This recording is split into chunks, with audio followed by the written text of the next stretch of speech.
out because Worm keeps getting the shit beaten out of Matt Damon. Yeah. And he's just this unctuous fucking guy. And Gretchen Mol sees it, she's like, if you even talk to him, I'm out of here. If you gamble, I'm out of here. And he's the guy but it goes back to like, and you said you based it on Pope of Greenwich Village. Well, Pope was like sort of the dynamic of those two characters in Pope of Greenwich Village was really like we loved that for some reason. Because, when you grow up with a guy and you look at the different ways these friendships could happen, that movie, those performances, Mickey Rourke and your friend Eric Roberts were fucking insane in that movie. Talk about a guy coming out of the box. Mickey Rourke, those first movies, right? I mean, Body Heat, Diner, Pope of Greenwich Village. Even 9.5 Weeks I love. And then Angel Heart, which to me, he's incredible. I know who I am. Epiphany. It's a beautiful name, Epiphany. Let me tell you something. I don't like churches, Mr. Cypher. They give me the fucking creeps. My God. Yeah. He is so fucking good in that movie. Vaguely. Angel Heart is He goes, vaguely. I'm a little fucking sick of Vaguely. He's so good in Angel Heart. Oh, and my every God. time I watch it, Chillingly I have good. no idea how it's going to end. Right. Well, the fans, and what the fuck do the fans mean? Though I know now, but I don't want to spoil it. But if you haven't seen... What do the fans mean? I don't want to spoil... All right, spoiler. All right. I think the fans are when the spirit of Satan is entering the fucking room. Okay. When the blood falls... Well, no, but like if you look... I like when he's crushing Lisa Bonet. Fans start turning at various times in the movie. You don't realize the first time that De Niro plays Satan. Spoiler alert, before he said that. It's a fucking 30-year-old movie. What are these people... is it the Pony Express? People are on their fucking horses going, where'd you go see that Angel Heart? As soon as we get past Mormon country. The Mormons are dressing up like Indians and killing my family. You based it on Pope of Greenwich Village because, and this is what I tried to convey this to Eric, but it's like having a thoroughbred in the paddock. You don't want to spook him and have him walk out of the garage. Yeah. You gotta be careful what you say to actors. Yeah, exactly. And that is, I bought it because they loved each other. And that helped me when I worked with your friend Matt Damon in Hereafter, because my character on the page was unctuous and like a fucking idiot. And I'm like, why would Matt Damon go back to reading people's palms and talking to the dead? He abhors it. He hates it. And I don't give him a very good sell. And it was my wife the night before we shot. Really I was good, still... Matt. Thank you. I was still wrestling with this the night before. I'm in San Francisco at the hotel, and my wife goes, you don't understand. You love him more than anything. You love him so much, and he knows it, and he'll love you back, that if people can see how much you truly love him, there won't be a suspension of disbelief as to why you hang out. At Pope of Greenwich Village, when they cross the street, they hold hands. They kiss each other, And in Rounders, Ed Norton pulled off what I couldn't wrap my mind around. I go, oh, that's how they love each other. Yeah, they because loved there's each other something from when they were kids childhood, together. And he probably saved his life, pulled him out of a fucking it's in there. swimming pool or something. He took the rap when they fixed a high school basketball. You saying I took the rap for you? He got the scrunched up face. Yeah. He's dressed like Bookworm from Batman. Where did he go? Where did who go? Ed Norton. He's the greatest, man. But where did he go? Oh, he's still making movies. Not movies people see. He's got a huge part in the Newborn movie with Jeremy Renner. He's like the other guy in the movie. The two of them. But you have to, the two of them agree in the with me. movie. There's an 8-year Where is Ed Norton thing where he really follows his muse. Like he really movies with cornrows and shit. Yeah, exactly. With De Niro. Yeah. I mean he made a couple movies with De Niro. He's produced a couple of movies. He was in Hulk. Oh, that's right. He was in the Hulk. Well, then you know what? Then I'm a fucking idiot. Never mind. Then that's where he was. If you want to know, Ed Norton wrote the Hulk. Yeah, he did. He didn't get credit on it, but he definitely wrote the movie. He wrote a huge part of the movie. How does a guy of that talent, when he lays his head on his pillow at night, go, what the fuck am I doing? I'm the Hulk. Is it just because there's so much money? It's not like a creative outlet where he goes, no, this is really good. I get to play the Hulk. I don't know. I think a lot of people, if you look at the kind of movies he does, and I'm a sellout from way back. But I think part of it is he's an artist. How do you get to make the kind of movies you want? You have to get, for an actor, a certain kind of currency comes from being the Hulk. That's his $8,000 in his pocket. Yeah, you say to yourself, I'm going to go do this thing, and then I'm going to get to make do 4 years of movies that I want to do. I think. And I think it makes sense. You worked with Damon. Is there a better guy? I mean, isn't he not? He's alarmingly regular. Yeah, he is. And by that I mean unique. his stools. He has perfect. He goes like morning and night. Yeah, and they're perfect. It's like rope. Make your shoes look like fucking mirrors. He said to me, they go, Matt wants to talk to you in his trailer. And I'm like, oh, okay. I thought he wanted to like go over a scene or run lines or something. And he goes, let me tell you something, man.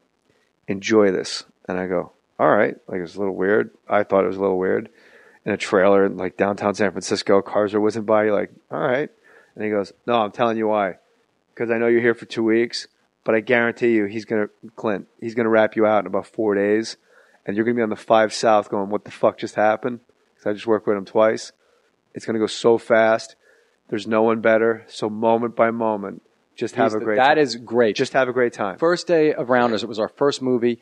I thought it was freezing out in New York. It was a scene we shot down at the bottom of New York City and under these bridges. And it was freezing, like, 10 degrees. But I thought, hey, I'm making a movie, my first movie. I have to dress cool. So I had like this thin leather jacket. Yeah. I had these like pointy fucking shoes. Cause my movie's getting made.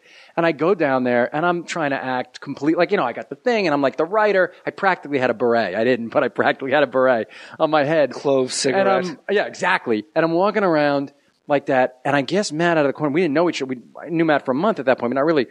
And he comes, I guess I was standing there and I must have been trying to keep it cool, but I was literally shivering. It was so fucking cold. And he just comes walking over to me. He goes, you never be cold on a movie set. I said, what do you mean? He goes, see that's the wardrobe truck. Those people have jackets and gloves and shoes you can wear. Come here, I'm going to take you over. And he walks me into the wardrobe truck. But not being a dick at all. He's being the nicest guy in the world going, you're now in the movie, like, all right, you're in the movie business now. Get a parka. Listen to me. Wear boots that are warm, but before, and he walked me in the makeup trailer and the wardrobe thing, and he got me a warm jacket and thing and gloves. He's like, all right, now that's how you're supposed to be. I like the Helena Bonham Carter quote, never stand when you could sit, never sit when you could be laying down. Great. That's great. That's how I really approach every scene where they're like, where would you like to stand? I'm always like, I think you'd be sitting on the desk. Because I don't want to stand there all day on the fucking mark. You oddly get super exhausted. I didn't realize when I got into acting, and this is going to sound, it's as ridiculous as it sounds. I didn't know how exhausting standing is. It is. I'm not kidding. I'm completely not that's kidding. another thing Matt said. They don't pay you at that day. He said, they don't pay me to act. They pay me to wait around. Standing still and just waiting around. You go home and everything hurts. I'm not kidding. I realize as I'm saying this, I sound like such a douche. No, I've acted in a couple of movies that not in my own movies, but I've acted in a couple of movies. And it's really, so I've seen the waiting, like I waited around for a day and a half to shoot a thing. Those guys work their balls off the grips and the dolly guys and the guys with the lights. Yeah, it's amazing. They're just lugging shit. It's like a colony of ants. They just keep carrying shit in and out. Those guys are incredibly hard. When you write, cool. And we're rounding third here. When you write, do you write with an actor in mind? Like when you're writing Rounders, it's always Guillermo Vilas. It's for some reason because of the hair. Probably because of the hair. So Rounders, I wrote for Gene Wilder. Yeah, he's got rotten brains. And then. You're right there. Yeah. Well, what's your bitch for the? Can you tell the people at home what your fever is right now? Right now it's probably about 100. I'm all right. But you're running what, a 102? 102.3. And I got to say, you said something because you're not like a hip. Like you said something to me. Like I go, you got 102, 103. I mean, 104 is when you go to the hospital. Yeah. And you go, I go, what are you doing for it? And you said acupuncture. Yeah, I went 2 days in a row. I doubled That's not up. an answer to what are you doing about the fever. But I wrestled. Like if I was in high school or college, I'd be at wrestling practice right now. That's what you do. Do you know the difference between a 17-year-old body and a 41-year-old body? What'd you say? The difference between a 17-year-old body and a 41-year-old body? You mean hotness-wise for guys? I'm just saying, you're not going to go wrestle now. You're not wrestling now more. Oh, well, when you come to the set of Applebaum Monday and when Christopher Columbus has action and I tackle Oscar Lima. Great. And we have a big fight scene. Then you let me know if I'm wrestling now, smarty pants. If you're taking ice baths tonight to lower your fever. You're that concerned about me. I'm a New York Jew, atheist Jew. But I'm still, I got the Jew deep in me, unfortunately. So, yeah. Now I'm worried. I'm going to be up all night calling doctors. Is that what you call David? My friend's got 103. What do I do? He says acupuncture. He's sticking needles in himself. Yeah, I went yesterday, and then I woke up today. I went, whoa. But I had to get up with the baby, so I only Also, sometimes Giorgio Canalia. When it's not Vilas, it's Canalia. Who do you really? When you're writing Rounders, you had a guy in mind. That's what's fascinating to me and to the listeners. What's great is the only one we had in mind was we did have Edward Norton in mind for Worm because we had just seen that movie. So what the fuck am I auditioning for it then? Because if that's your nobody guy? said we could get him. It wasn't even on the table. Johnny Knoxville or bust. Ted Demme figured it out. We were sitting around. It was going to be 3 actors that had come. The final thing, there were these 3 actors, and I remember who they were. It was Rory Cochrane, Mark Ruffalo before he was famous, and Steve Zahn. Yeah, Mark Ruffalo is the best. Love Steve Zahn. Nobody's better than Mark Ruffalo. No, effortless. I'm so happy he got nominated. Is the best. I just got to be in a movie. The guy who wrote what's the movie the Kids Are All Right. Yeah, so the guy who wrote that, this guy Stu Blumberg, he just shot a movie in New York with Ruffalo, and I had a small part in it. I'm friends with Stu. He asked me to do it, so I got to be in a scene that Mark Ruffalo was in. It's not even acting. It was the best. That guy is so. It's how people really behave. That's right. It's behavior. He's great. But so it was those 3 guys, but none of them were famous at that point. So I wasn't even close.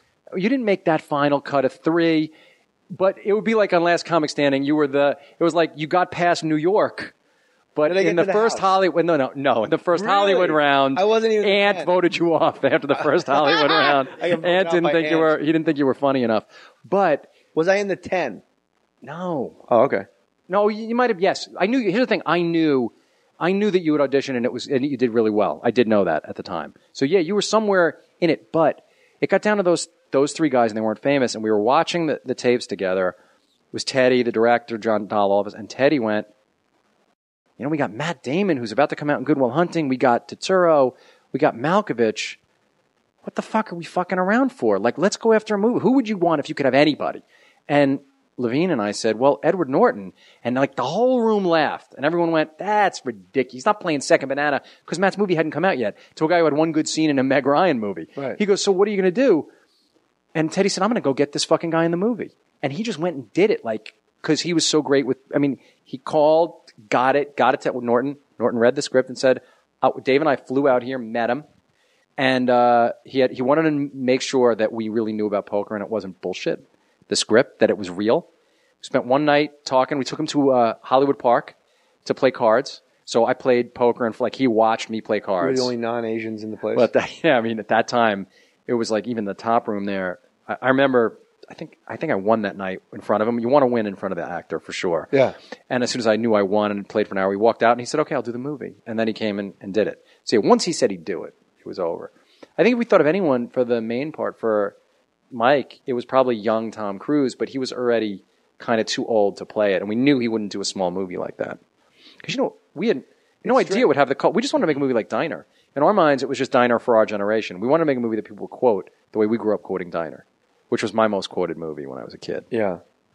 It's strange because Tom Cruise in a small movie, to me, is the panacea for Tom Cruise right now. If Tom Cruise would do like a Rounders, if Tom Cruise would be in like a Groomsman or something. I mean, he did it with Collar, but he's the biggest movie star in the world again. I mean, that Mission Impossible movie did $1 billion. Yeah. It was Rocky for a while there. Have you ever work with him or meet him? Did you meet him? No, I've never met the man. Travolta and me had a good time with Jerry Maguire. Mr. Carter, I thought you was going to die, I swear. Yeah, of course you did. You not only know him, you fired him. So don't you think that he's the fucking greatest movie star of our entire generation?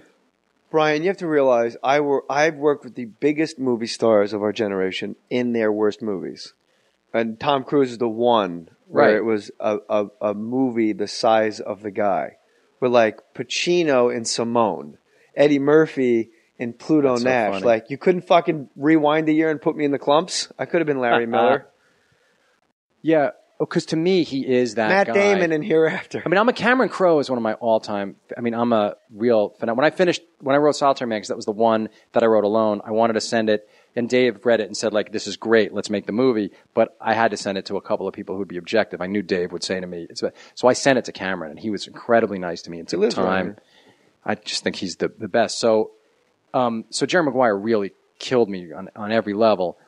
And I never met Cruz until last year, and I met him a few times. And I got to say, that guy's the most fucking impressive, smartest. Hyper present. He is so present and focused. And when you would walk, wouldn't you would fucking, like if he said charge, you would just fucking charge, man. I think, I got to tell you, I think we could rob this bank. Right. And you'd be like, let's fucking do it. Let's do it. It's because Notre Dame had pulled down that fucking smile. And I've said on the podcast, if that guy pumped gas in, Sioux Falls, Idaho, you'd find them. You can't, he's a guy, I guess